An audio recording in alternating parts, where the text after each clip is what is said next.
इन 2 weeks में आपको 2 assignments मिले, एक फर्स्ट वीक के एंड के ऊपर मिलेगी और एक सेकंड वीक के एंड के ऊपर मिलेगी, ठीक है ना।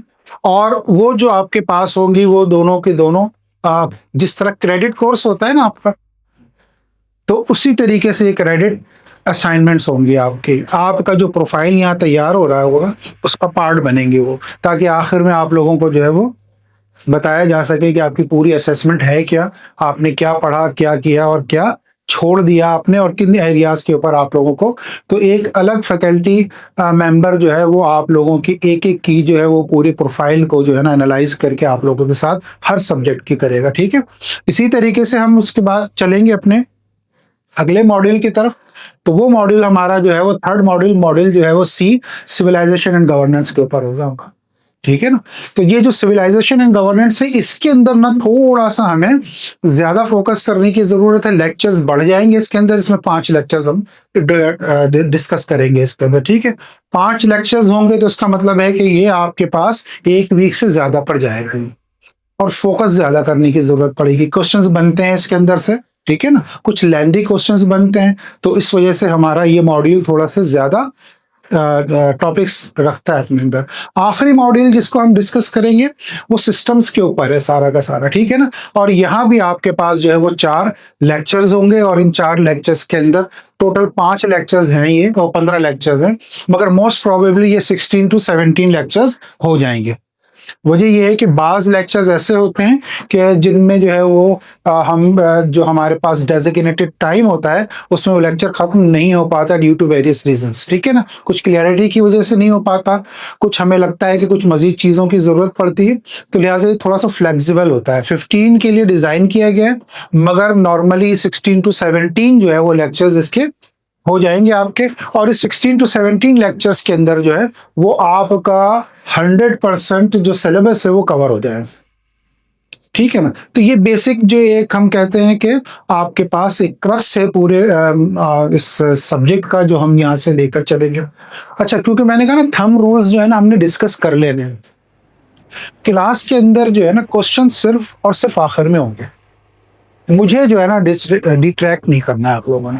वजह ये होती है कि अमूमन एक का क्वेश्चन आता है, मैं जवाब देता हूं तो उसमें से किसी और को कोई और बात समझ में आती है, लिहाजा पूरा का पूरा ऑफ ट्रैक होके वो सारा का सारा जो हमारा लेक्चर है वो चला जाता है, फिर वो दूसरे दिन पे चला जाता है। तो आप लोग अपने जो क्वेश्चंस होंगे ये नहीं है वो टेकअप नहीं होंगे, वो टेकअप किए जाएंगे, मगर वो लास्ट में किए जाएंगे, नंबर 1। और अगर कोई ऐसा क्वेश्चन होगा जो ज्यादा इंडिविजुअलिस्टिक किस्म का होगा तो वो यहाँ जवाब नहीं दिया जाएगा, उसको फिर आपको ऑफिस में जवाब देंगे। कुछ इंडिविजुअलिस्टिक किस्म के होते हैं और निकलेंगे, मुझे मालूम है, तो वो आप मुझसे डिस्कस कर लेंगे ऑफिस के अंदर। हम थोड़ा सा स्पेयर किया करेंगे टाइम, वहां पर आप मुझसे डिस्कस कर लेंगे, ताकि हमारा जो है वो एक यूनिफॉर्मिटी रहे, एक हमारे पास एक लीनियर वे में जो है ना हमारी पूरा जो है अपना लेक्चर जो है वो सेल कर जाए आसानी के साथ। तो ये एक बात हम जहन में रखेंगे। दूसरी बात ये कि यहाँ ना कोई सेक्टेरियन कमेंट्स नहीं होंगे किसी के भी कहीं पर भी, ठीक हो गई बात। किसी ने भी कोई कमेंट सेक्टेरियन यहाँ पर नहीं करना है, ठीक है ना। चौथी बात, कोई भी रिमार्क्स ऐसा नहीं होगा यहाँ पर क्लास के अंदर जो किसी दूसरे को हूट करने के लिए हो या किसी का मजाक उड़ाने के लिए हो, ठीक हो गया ना। ये कुछ जो है ना थंब रूल्स हैं कि जो हमने यहाँ पे मेंटेन करने हैं, ताकि आप लोग अच्छे तरीके से इसको सीख सकें सारे के सारे। मैंने लफ्ज पढ़ना नहीं इस्तेमाल किया, बल्कि मैंने लफ्ज सीखना इस्तेमाल किया। यही वो बुनियादी फर्क होगा कि जिसके नतीजे में आप बेहतर तरीके से अपना जो कोर्स कंटेंट है उसको कवर कर सकेंगे। ये मैं आपको मतलब बिल्कुल गारंटी देता हूँ कि अब तक जो आपने इस्लामियात पढ़ी उससे ये मुख्तलिफ है। टॉपिक वही नजर आएंगे, टॉपिक आपको वही नजर आएंगे। मिसाल के तौर पर अगर आपको ये नजर आ रहा है तो सेकंड, अच्छा ऐसा करते हैं कि इसकी डिटेल देख लेते हैं थोड़ी सी, थोड़ा सा आपको ज्यादा डिटेल में अभी पता लग जाएगा कि ये किस तरीके से जो है ना वो, मैं देखता हूँ मेरे पास अगर खुल जाए यहीं पे आपको नजर आएगा कि आपने जो कॉन्सेप्ट ऑफ इस्लाम में ये डिफरेंस दीन और रिलीजन, उसके बाद इस्लामिक बिलीफ आपने बहुत डिटेल में पढ़ी हुई, फिर नया क्या होगा इसके अंदर, ठीक है ना। इसी तरीके से जो इस्लामिक बिलीफ और उसके जो फंडामेंटल्स हैं वो आप बचपन से पढ़ते चले आ रहे हो। मसलन क्या आपने पढ़ा, आपने तौहीद पढ़ा होगा बिलीफ में, आपने जो है इसके साथ साथ पढ़ा होगा कि जी आमना बिल्लाहि व मलाइकतिही व कुतुबिही व रुसुलिही, ठीक है ना, ला नुफर्रिकु बैना अहदिन मिन रुसुलिही, पढ़ा है ना। तो एग्जैक्टली वो सारा कुछ इधर ही मौजूद होगा, मगर फिर क्या चीज मुख्तलिफ होगी उसकी, वो जो कि हमें जरूरत है यहाँ पर आप लोगों के अंदर डेवलप करने की, वो हम डिस्कस करेंगे।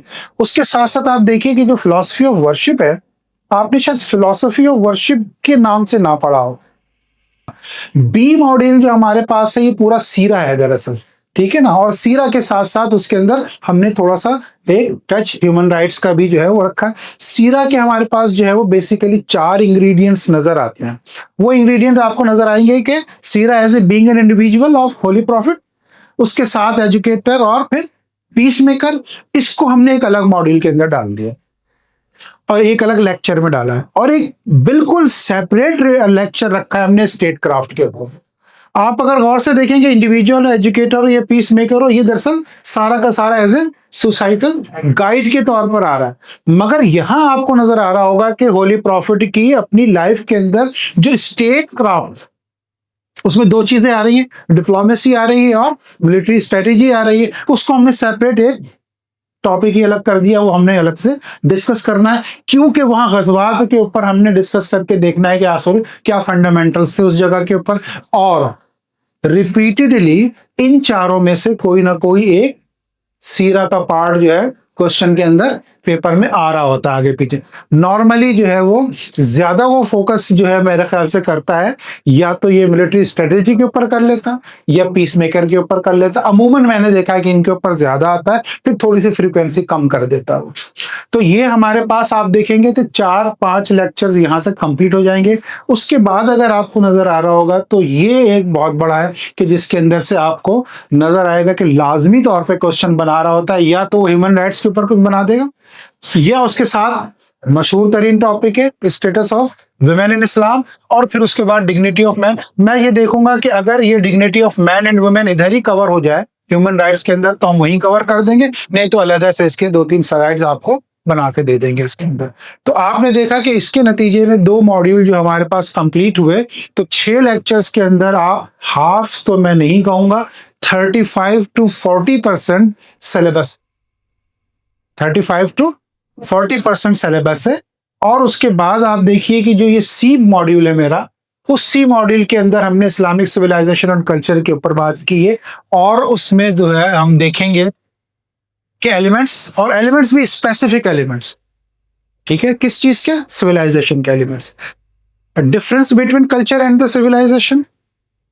फिर उसके बाद इस्लामिक कल्चर और सिविलाइजेशन, इस्लामिक सिविलाइजेशन के कुछ कोर वैल्यूज हैं, उन कोर वैल्यूज में से आपके सिलेबस ने कुछ को स्पेसिफाई कर दिया, जो स्पेसिफाई कर दिया हमने लिख दिया, ठीक है ना। यानी कि इस्लामिक सिविलाइजेशन को हम उसकी सेल्फ प्यूरिफिकेशन के तौर पे देखें, इक्वालिटी देखें, उसके अंदर टॉलरेंस देखें, तो हम कोशिश करेंगे कि इसके दरमियान हम अपने इस टॉपिक को, इस लेक्चर को रखें। हाँ, जहां पे हमें जरूरत है वो टॉपिक हमने फिर बदल दिया, लेक्चर चेंज कर दिया हमने, वहां लेक्चर ये आ जाता है। ये अक्सर जो है क्या कहते हैं अपना क्वेश्चन बनता है, पिछले साल भी आ गया था ये सवाल, आप देखें कि जिसके अंदर impact of Islamic civilization on the West and vice versa, कि इस्लामिक सिविलाइजेशन का इम्पैक्ट जो है वो वेस्ट पे क्या पड़ा, और इसी तरीके से वेस्टर्न सिविलाइजेशन जो है उसका जो है वो इस्लामिक सिविलाइजेशन के ऊपर क्या पड़ा। तो वो पूरा हम कवर करने की कोशिश करेंगे कि आपका यहाँ पे कवर हो जाए, ठीक है, जहां पे ये चीज आ रही है, ठीक है। उसके बाद आप देखेंगे कि एक अलहदा से टॉपिक हमारा एक्सट्रीमिज्म के ऊपर तो मौजूद है। यहाँ मुस्लिम उम्मा की बात कर लेंगे, नाम सुना होगा आपने।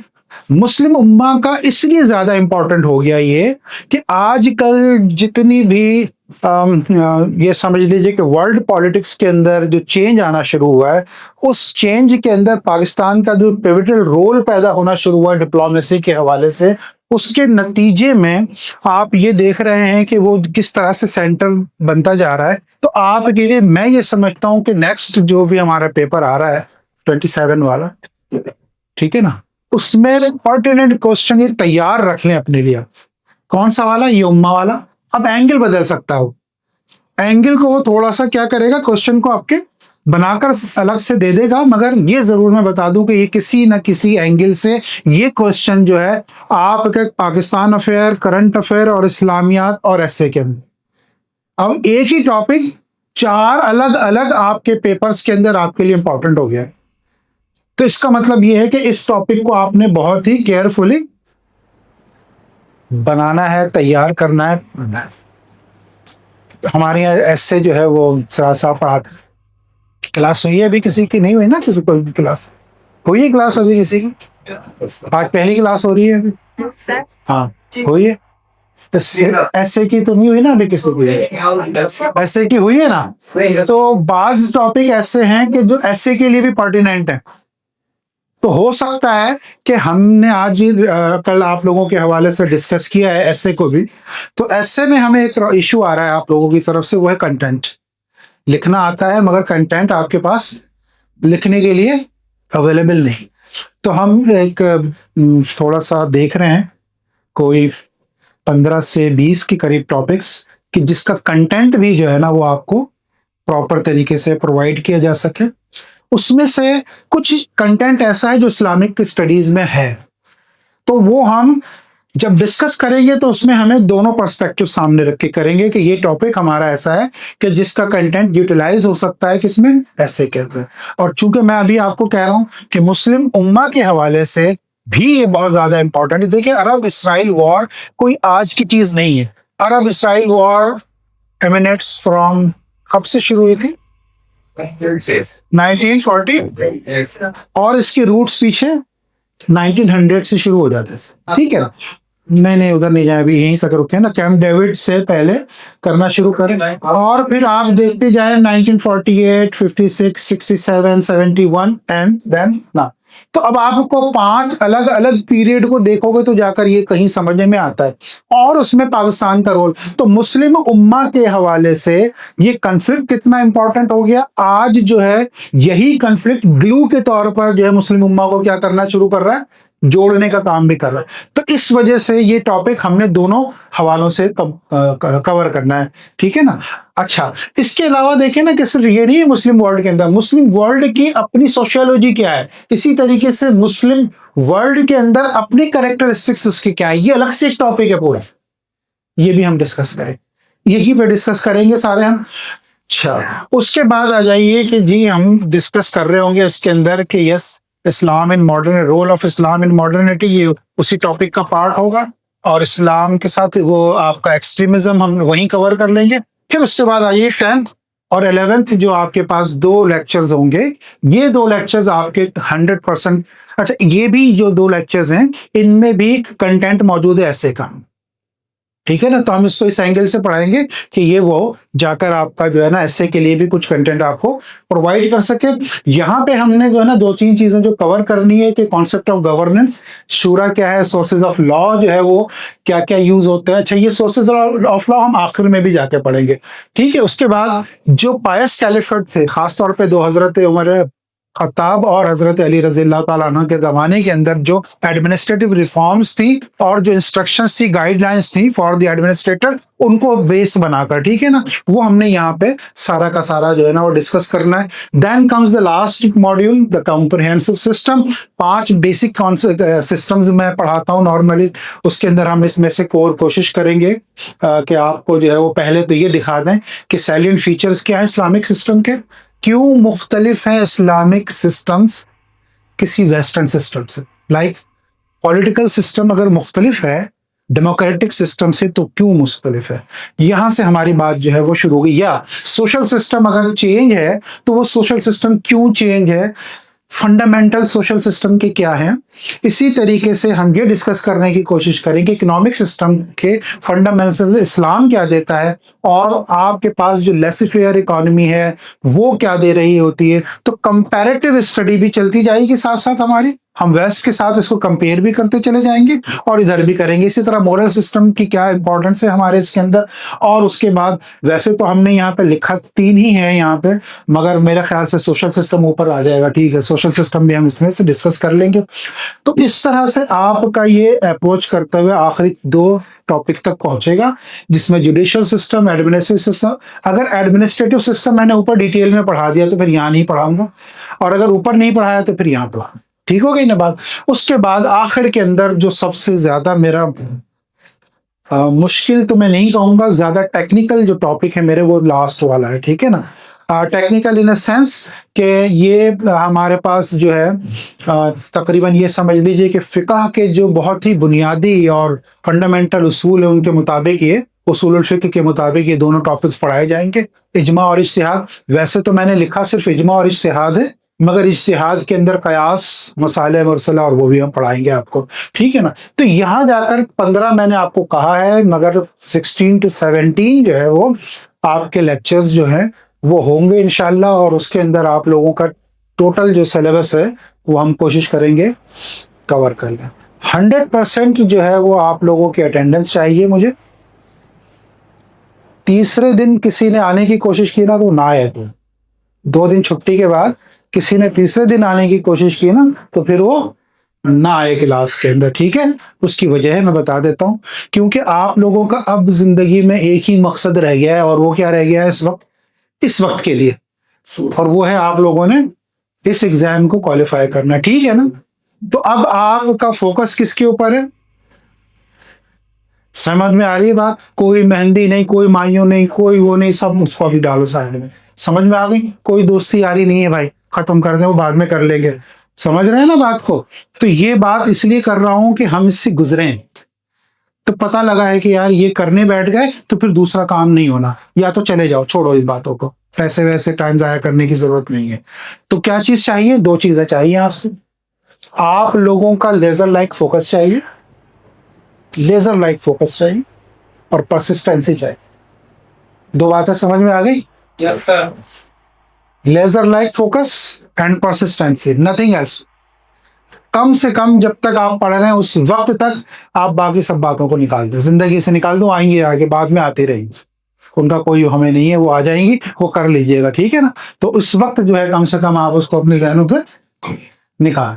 आप समझे एक जिहाद कर रहे हैं, ठीक है ना, और उस जिहाद में से जो है ना आपने सुरखरू होके जो है ना निकलना है हमारे इसमें से। तो इस कुछ कह रहे हैं कुछ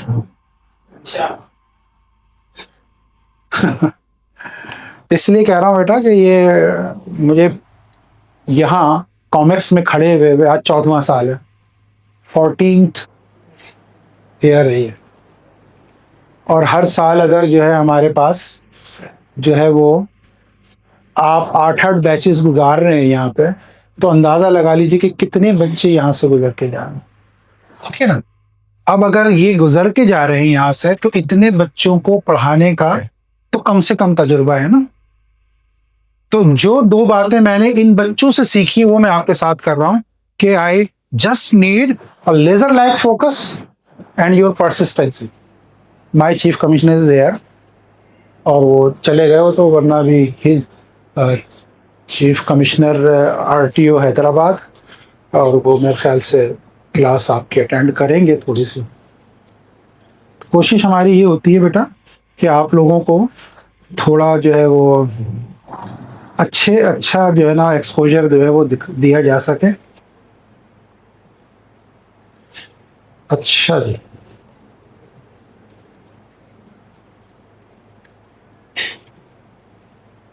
तो हम यहाँ तक पहुंचे थे। ठीक है,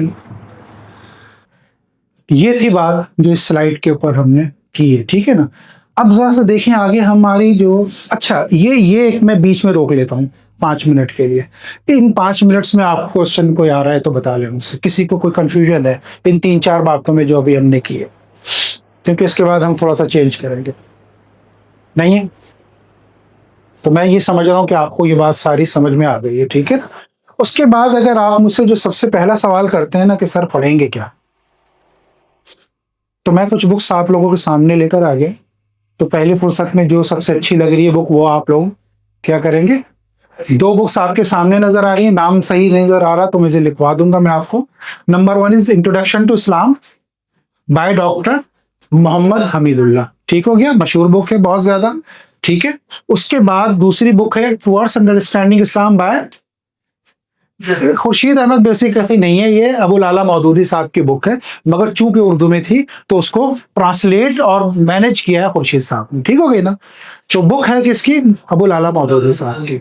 अगर आपकी को थोड़ी सी इंग्लिश की प्रॉब्लम है, लैंग्वेज की प्रॉब्लम है, तो फिर आप जो है टुवर्ड्स अंडरस्टैंडिंग इस्लाम से शुरू करें।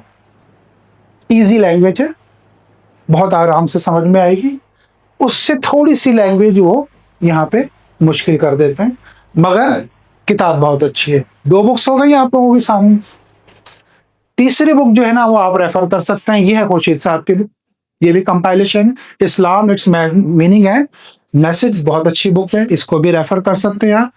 डॉक्टर खलीफा अब्दुल हकीम साहब की इस्लामिक आइडियोलॉजी नजर आ रही है आपको, डॉक्टर खलीफा अब्दुल हकीम साहब की इस्लामिक आइडियोलॉजी नजर आ रही है।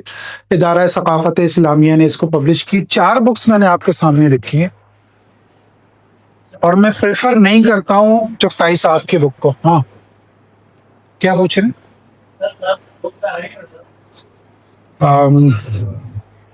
हमीदुल्लाह, डॉक्टर हमीदुल्लाह, ठीक है ना, आ जाए मैं भी लिखवा देता हूँ तो। ये करमदार चुगताई साहब वाली बुक अगर किसी ने ले ली है तो वो ले लें, रखें अपने पास, पहले नहीं पढ़िएगा उसको, पहले इसको पढ़िएगा। What is the difference, what is the difference. ये जो चारों बुक्स आपके सामने थी ना, ये बुक्स ओरिजिनल थिंकर्स और स्कॉलर्स की हैं। ये बुक इसलिए नहीं लिखी गई है कि सीएसएस करेगा तो, ठीक है। ये ओरिजिनली आपको इस्लाम का जो है वो कॉन्सेप्ट समझाने के लिए लिखी गई, ठीक हो गई। जब आप किसी ओरिजिनल थिंकर या स्कॉलर की बुक पढ़ते हैं तो आपके अंदर एक खास एनालिटिकल जो है वो एक्यूमेंट डेवलप होता है, याद रखिएगा, एक्यूमेंट डेवलप होता है किसी चीज को प्रॉपर तरीके से अंडरस्टैंड करने का। और जब आप कंपाइलेशंस पढ़ते हैं, कंपाइलेशन से क्या मुराद है, मिसाल के तौर पे करमदार चुगताई साहब की बुक, ये क्या है, मुख्तलिफ जगहों से उठाई हुई चीजें जिनको एक जगह पे क्या किया गया, कंपाइल करके रख दिया गया है। तो इस तरह की बुक्स को हमेशा आप सेकेंडरी लेवल के ऊपर रखेंगे, प्राइमरी लेवल पे नहीं रखेंगे। प्राइमरी लेवल पे बुक यही रखी है। और अगर उस वक्त तक, जब तक आप लोग यहाँ पर हैं, नोट्स हमने देने ही होते हैं, तो मैंने इस दफ़ा आप लोगों के नोट्स जो है वो पब्लिश ही करा दिए, तो हो सकता है उस वक्त वो बुक की शक्ल में नोट्स पब्लिश होकर ही आ जाए मेरे अपने, तो वो ले लीजिएगा। जब आप ये पढ़ चुके हों और अब आपने क्वेश्चन प्रिपेयर करना है, तो फिर खुद प्रिपेयर करने की जरूरत नहीं, वो मैंने बना दिए हैं सारे क्वेश्चन, वो आपको बने बनाए मिल जाएंगे, उसके अंदर आप लोगों को इशू नहीं होगा। वो इसी तरह से डिजाइन किए गए हैं कि जैसे किसी क्वेश्चन को आप अटेम्प्ट करने के लिए बनाते हो ना नोट्स, इस तरह से किए गए। मगर असल काम ये है दरअसल, जिससे क्या होगा आपके अंदर कि एक एक्यूमेन आपका जो है वो डेवलप होगा, और मैं ये चाहता हूं कि ये हो आपके अंदर। अब जिस तरह के पेपर्स आ रहे हैं 25 में, 26 में जिस तरह के पेपर्स आए, उसको जरा से आप गौर से देखेंगे ना तो आपको एक खास बात महसूस होगी उन पेपर्स को देखने में। वो ये महसूस होगी कि आप लोगों की जो अप्रोच रही है ना, वो अब उस अप्रोच से हल नहीं हो रहा है पेपर हो। मिसाल के तौर पर ट्रेडिशनली हम जिस अप्रोच को यूज करते रहे, वो अप्रोच हमारी रही है डिस्क्रिप्टिव अकाउंट। हम डिस्क्राइब करते रहे, व्हाट इज तौहीद, डिफाइन तौहीद, ऐसे ही बचपन से हम चीजों को क्या करते रहे, डिस्क्राइब करते रहे। मगर अब हम देख रहे हैं कुछ चीजें, जैसे क्वेश्चन एक अभी एग्जिस्टेंस ऑफ गॉड के ऊपर जो लास्ट पेपर में आया था, आप उसको देखिए तो आपको एहसास होगा कि इस तरह के क्वेश्चंस नहीं आते थे पहले, और बने हुए नोट्स मौजूद नहीं है इस तरह के क्वेश्चंस, आपको खुद डेवलप करना है। तो हमें जरूरत पड़ेगी किस चीज की पे, अब ये जो फिलोसफिकल बेसिस हैं बेसिकली, इसके बगैर जो है टोटल अंडरस्टैंड करना जो है ना, आपको 100% अंडरस्टैंड करना किसी भी क्वेश्चन को पढ़ा आपने और उसको अंडरस्टैंड करना चाहते हो, मुमकिन नहीं होगा आप जब तक आपकी फिलोसफिकल बेसिस बहुत मजबूत नहीं हो। तो अब जो हम देखते हैं, अगर क्वेश्चन आ रहे हैं 4 या 5, तो उन क्वेश्चन के अंदर ये बहुत कम आ रहा है अभी। अब या तो इसके ऊपर बेस किए हुए क्वेश्चन आ रहे हैं, या फिर इसके ऊपर बेस करते हुए नजर आ रहे हैं आप। इस वजह से मैं आप लोगों को बार बार ये कहूंगा मुख्तलिफ लेक्चर्स में मुख्तलिफ टॉपिक्स के बाद कि आप लोग फिलोसफिकली अपने आप को थोड़ा सा ज्यादा बेहतर करो बनिस्बत इसके कि आप चीजों को रट्टे मारो। मारना कहीं पे की जरूरत भी पड़ती है डिस्क्रिप्टिव अकाउंट की, मगर उससे ज्यादा जरूरत इस बात की है कि टॉपिक आपकी समझ में आ गया। अगर टॉपिक आपकी समझ में आ गया हो तो फिर अगर टॉपिक में कोई ट्विस्ट डालता है वो क्वेश्चन बनाने के लिए, तो फिर आप ग्रास्प जल्दी कर लोगे। नहीं तो आपके लिए बहुत ज्यादा प्रॉब्लम होगी उस क्वेश्चन को कॉम्प्रिहेंड करने में। तो comprehension of a question basically is half done, ये समझ लेना। अगर आपने क्वेश्चन प्रॉपर अंडरस्टैंड कर लिया तो समझो कि आधा सवाल आपने कर लिया। वरना ज्यादातर हमें प्रॉब्लम तब आती है कि जब हमने क्वेश्चन पूरी तरीके से नहीं कॉम्प्रिहेंड किया होता है, एक दो चीज समझने के बाद हम उसको अटेम्प्ट करने के लिए शुरू हो जाते। तो ये कुछ बातें जो होती है ना, ये आप लोगों ने बचपन से आपके अंदर इनकलकेट हुई हुई है, अंदर हो गई है ऐसा। अभी मुझे मौका मिला तो मैं आप लोगों को कोई पेपर खोल के दिखा देता हूँ, ठीक है ना। मगर उससे पहले मैं 4-5 और बातें आपसे करना चाहता हूँ कि कुछ प्रिलिमिनरीज है जो आपने जो है ना अपने क्या करना है, पल्ले से बांध के रखना है, ठीक है। अपने पल्ले से बांध के रखनी है चीजें। और आपकी जो प्रेजेंटेशन है, कंटेंट बहुत अच्छा है, प्रेजेंटेशन 2 टके की नहीं है, आपको पेपर को नहीं मिलने नंबर के। समझ रहे हैं ना। इस मामले में बच्चियां बहुत तेज हैं, उन्होंने बड़ी अच्छी प्रेजेंटेशन बनाई है इतनी चीजों में, ठीक है ना। और आप लोग जरा सा जल्दी और अच्छा करने की कोशिश करो। कुछ बच्चों की बहुत अच्छी होती है मगर ज्यादा कैजुअल होता है। तो मैं आपको बताऊंगा कि कैसे बनाना है, कैसे करना है। उसके बगैर अगर असाइनमेंट जमा कराई तो असाइनमेंट हो जाएगी वापस आपकी, ठीक है ना। पहली बात तो ये होगी कि जिस पेपर में आपने असाइनमेंट बनाना है वो जो है ना रंग बिरंगे पेपर नहीं होने चाहिए। रंग बिरंगे समझ रहे हैं। मिसाल के तौर पे किसी ने बेटा इसमें से 2 पेज फाड़े और उसमें असाइनमेंट बना के ले आया। किसी ने कहा नहीं मेरा दिल चाह रहा है मैं इस पे बनाऊं बड़े वाले को, तो बड़े वाले पे बना के लेकर आ गया। किसी के पास डायरी थी, उसने डायरी में से 2 पेज फाड़े उसमें बना के ले, बिल्कुल नहीं चलेगा। जिस पेपर पे जिस साइज के ऊपर आपने क्वेश्चन पेपर में अटेम्प्ट करना है जाके, उसी पेपर पे उसी साइज के ऊपर आपने अपना असाइनमेंट भी बनाना है। इसके पीछे लॉजिक है, आपकी आदत ही इस तरह के पेपर पे काम करने की होगी, ठीक है ना। उसका हाशिया यानी कि इंडेक्सेस कैसे बनेंगे, उसकी इंडेंटेशन कैसे काम करेगी। आज ही मैं क्वेश्चन चेक कर रहा था तो पता लगा उसने सारी की सारी लेफ्ट लाइन की हुई, हालांकि फर्स्ट लाइन को इंडेंट करना था ना, वो इंडेंटेशन के बगैर ही उसने पैराग्राफ नहीं बनाना आता। आप कहते हैं लिखा तो सारा है मैंने कहा बेटा लिखा कैसे ये भी तो बता दे। लिखा तो सारा है।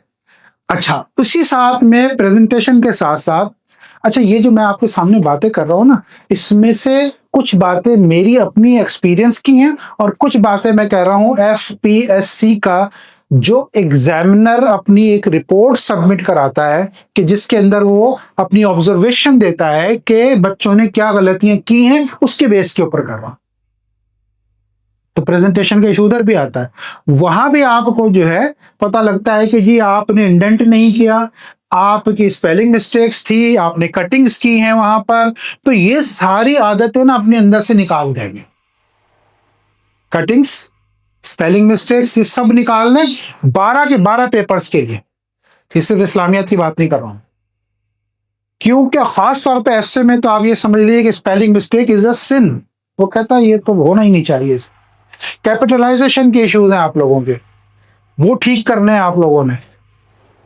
अच्छा अब हर क्वेश्चन की ना ये जहन में रखिएगा कि ये जो टाइम मैनेजमेंट है ना बड़ी एक इशू है। क्यों कह रहा हूं इशू है, वजह क्या है कि आप सबसे पहले जब क्वेश्चन पेपर आता है, सबसे पहले कौन सा क्वेश्चन अटेम्प्ट करते हो तुम, जो तुम्हें सबसे अच्छा आता है। ऐसा है, चूंकि सबसे अच्छा आता है तो तुम सब लिख देते हो उसके अंदर।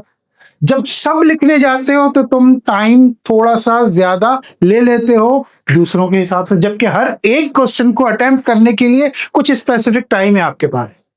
अच्छा सबसे आखिर में कौन सा क्वेश्चन होता है, वो जो सबसे कम आता है आपको, और आपके पास टाइम भी सबसे कम बचता है उसी के लिए। तो अब आप सोच लीजिए कि जिस क्वेश्चन को ज्यादा वक्त चाहिए था सोचने के लिए कि बेहतर सॉल्व हो सके, उसी को आपने सबसे, आप अगर खींचते हुए ले जा रहे हैं उसको पहले सवाल को, तो उसने देने वही 20 नंबर में से, उसने कोई 40 नंबर में से नहीं दे देने आपको। तो लेंथ को आपने कंट्रोल करना है, ठीक है ना, कि ये लेंथ हमारी एक स्पेसिफिक लेंथ, कोई 1.5 पेज के ऊपर लिख रहा है तो कोई 30 पेज के ऊपर लिख रहा है, ये नहीं चलेगा। आपने अपनी लेंथ मेंटेन करनी है, ऐसे में भी याद रखिएगा। अगर उसने कह दिया 3000 वर्ड तो 3000 वर्ड प्लस माइनस 10%, इससे आगे नहीं पीछे। 2000 वर्ड नहीं चलेंगे, 3000 ही चलेंगे। तो लेंथ कंट्रोल होगा आपका, क्वेश्चन का लेंथ आपने क्या करना है, नहीं हो रहा है तो उसको कंट्रोल करें, इसलिए कंटेंट चाहिए आपको। अच्छा, जब टाइम मैनेज आपने कर लिया तो फिर लेंथ भी बात आ गई आपकी। उसके बाद देखिए कि कुरानिक वर्सेस आपने उसके अंदर कोट करना है, ऐसा है ना। तो आपके हर पेज के ऊपर या तो कोई कुरानिक वर्सेस कोट हुआ होगा, या कोई हदीस कोट हुई हुई होगी, या किसी स्कॉलर की कोई कोटेशन होगी, या फिर किसी हिस्टोरिकल इवेंट का कोई रेफरेंस होगा। रेफरेंस ये नहीं हो कि कहानी जो है ना वो कुछ और हो, गज़वा उहद की बात हो और आप अहज़ाब में से कुछ निकाल रहे हैं। रेलेवेंट हिस्टोरिकल इवेंट आपने लाजमी तौर पर क्या करना, कहीं ना कहीं पर। तो नोट्स तो मैंने इसी तरह से बनाए कि जिसके अंदर एक आयत भी डाल दी और एक हदीस भी रेफर कर दी, और उसके रेलेवेंस में कोई ना कोई एक 2-3-4 लाइनों के अंदर आपको कोई ना कोई हमने एक हिस्टोरिकल इवेंट भी जो है वो कोट कर दिया, ताकि जो है एक रेलेवेंस जो है वो डेवलप हो जाए। 4 चीजें बताई हैं मैंने, कुरानिक वर्स, उसके अलावा हदीस, उसके अलावा किसी स्कॉलर की कोई बात, ठीक है ना, या एक हिस्टोरिकल। ये आपने इससे सजाना है अपने क्वेश्चन पेपर को, ये नहीं होगा कि नहीं लिखे। अब जो दूसरा सवाल आपके जहन में फौरन आता है कि क्या कुरानिक वर्सेस में या अहादीस के अंदर हम अरबिक लिखें नहीं लिखें, ट्रांसलेशन में गुजारा कर लें? तो नहीं भाई, अरबिक लिखेंगे ना, अहादीस में ओमिट कर सकते हैं, वर्सेस में नहीं कर सकते। हाँ, अब उसके बाद जेर जबर लगाना, तो जेर जबर भी लगाना है। देखिए बात सुनिए, मेरी बात सुने, आपने कंपीट करना है ना। कितने लोग अपीयर होते हैं, कितने हजार अपीयर होते हैं? 20,000। अब इस 20,000 में आपके पास सीटें कितनी होती हैं? 300 में आना है अब आपने। तो फिर आप क्या समझते हो कि इन 300 में आने के लिए ऐसे कैजुअल गुजारा हो जाएगा कि जी मेरा दिल नहीं चाह रहा, मैं उस पर देर जबर पेज नहीं लगा रहे, आराम नहीं लगा रहे, ये नहीं चलेगा बेटा। और रेफरेंस भी डालना है, कौन सी सूरत, कौन सी आयत, हदीस अगर है तो कौन सी हदीस की बुक और क्या हदीस का नंबर। बज़ाहिर मुश्किल लग रहा है मगर इतना मुश्किल नहीं है। एक दफा जब आप एक लिस्ट बनाकर उसको रट्टा मारना शुरू, वो मैंने देखा बेटे के पास बॉक्स है, ओ लेवल्स में इस्लामियत की कर रहा था ना, उस बॉक्स के अंदर ना रंग बिरंगे बहुत छोटे छोटे से जो है ना चिटें थी। तो स्टिकी नहीं, स्टिकी नोट्स नहीं थी इतनी बड़ी बड़ी, इसमें किसी में कोई आयत लिखी है, कोई हदीस लिखी है, और ये लिखा हुआ है कि ये कौन से टॉपिक से रिलेटेड है। इतने बड़े बड़े बॉक्सेज आ रहे हैं आजकल, ठीक है ना। एक बॉक्स खरीद के रख लें, जरूरत नहीं है। क्यों? इसलिए कि वो हमने बना दी है आपके लिए, लिस्ट दे देंगे आपको टॉपिक वाइज, तो उसको क्या करेंगे आप, और इस बात की एक सलाहियत पैदा करें कि एक आयत को मुख्तलिफ जगहों के ऊपर इस्तेमाल कर सके। हो जाता है, थोड़े से बना लेंगे ना जहन तो हो जाएगा, हम भी दरमियान दरमियान में आपको बताते रहेंगे। तो ये आपकी कुरानिक वर्सेस और अहादीस के हवाले से जो रेफरेंसेस थी ना वो थे। इसी तरीके से जो हिस्टोरिकल इवेंट है आपका, ये भी हमने इसके अंदर आपको बता दिया कि बहुत ज्यादा, मैं दरमियान में किसी जगह बताऊंगा आपको कि देखिए ये हिस्टोरिकल इवेंट यहाँ पर हम कोट कर सकते हैं जी। Now the floor is open, questions. Sir, जो आपने बात की आया आया कि हमें आया नहीं है अभी, तो अगर कोई ऐसी आयत है कुरान करीम की जिसमें जिसमें जो मेरे सवाल है, मेरे जवाब है, उससे मतलब एक या कुछ अल्फाज ही आ रहे हैं उस आयत के, जिससे मैं अपने जवाब को सब्सटेंशिएट कर रहा हूँ, तो नहीं ऐसे लिखना भी ऐसा ही, तो मुझे पूरी आयत नहीं ऐसे लिखनी है। अगर आयत कंटिन्यू है तो आपको सिर्फ ये स्पेसिफिक टुकड़ा चाहिए ना, मैं टुकड़ा लेना चाह रहा हूँ, वाकई मुसलात वातू बेटा, बस काफी है मेरे लिए। हालांकि वो एक बहुत बड़ी उसका पार्ट है ना, बहुत बड़ी एक आयत का पार्ट है, मगर मैं पूरी आयत नहीं कोट कर रहा हूँ, ठीक है ना। मैं क्या कर रहा हूँ, सिर्फ उसका एक स्पेसिफिक टुकड़ा लेना चाह रहा हूँ, तो उस स्पेसिफिक टुकड़े को हम लिख सकते हैं, इसमें कोई इश्यू नहीं है, ठीक है ना। और मुख्तलिफ जगहों पे, मिसाल के तौर पे वो अम्रहुम शूरा बैनहुम, पॉलिटिकल जो हमारा सिस्टम है उसका ये फंडामेंटल। तो अब ये एक लंबी आयत है, उसका ये बीच का क्या है, ये टुकड़ा है बीच का जो कि मैंने यूज करना है। सिर्फ इसमें ये देख लेना है कि कोई बात जो है ना अधूरी नहीं रखनी है। आप समझ रहे हैं ना, उर्दू तो नहीं है ना, ये इंग्लिश तो नहीं है, ये सिंधी तो नहीं है ये, कि जिसमें आपको मीनिंग समझ में आ रही थी तो लफ्ज आपने पूरे जुमले की शक्ल में रखे। अब ये अरबिक है तो उसमें थोड़ा सा ख्याल ये रखना है कि कम से कम एक बात मुकम्मल हो, उसमें कोई अधूरी बात ना कर दे। वाक़िमुस्सलात वातु ज़कात का मतलब पूरा है, ठीक है ना। इसी तरीके से वाम रहम शूरा बैनहुम का मतलब पूरा है कि वो अपने तमाम मामलात कंसल्टेशन से हल कर दें। तो इस तरीके से आपने आयतें कोड करनी है उसके अंदर। तो दरमियान में से कोई आप अधूरी आयत भी बीच में रेफर कर सकते हैं, ठीक है ना, उसके अंदर कोई इशू है नहीं। ठीक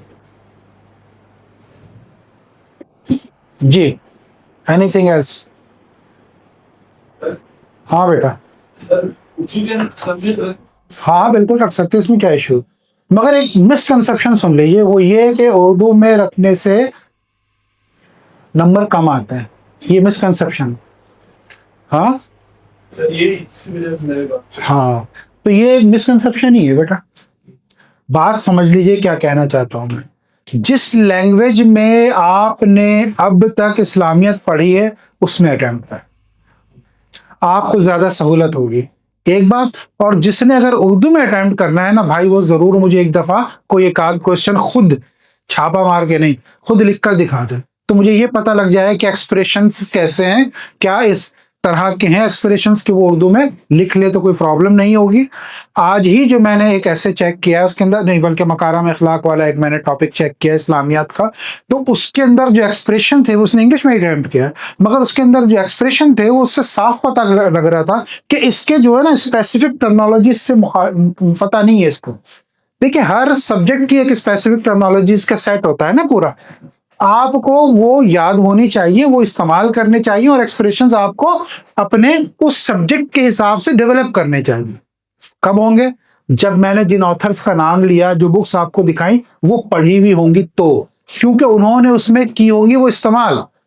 जब आपने वो पढ़ी हुई होंगी चीजें तो फिर आपको पता होगा। ऐसे ही उर्दू में, ठीक है ना, तो उर्दू की भी अपनी एक लैंग्वेज है कि जिसके अंदर इस्लामियात के कुछ मुख्तलिफ जो टर्मिनोलॉजीज हैं वो इस्तेमाल होती हैं। अगर आप इस्तेमाल कर सकते हैं, सही जुमला आप लिख सकते हैं, तो कोई ज़रूरी नहीं है कि आपका नंबर ना। मैंने उर्दू में रखा था, एग्जाम्पल भी आ गई आपके सामने, ठीक है ना। मगर शर्त वही है कि शायद मेरे दौर तक उर्दू लोगों को आती थी।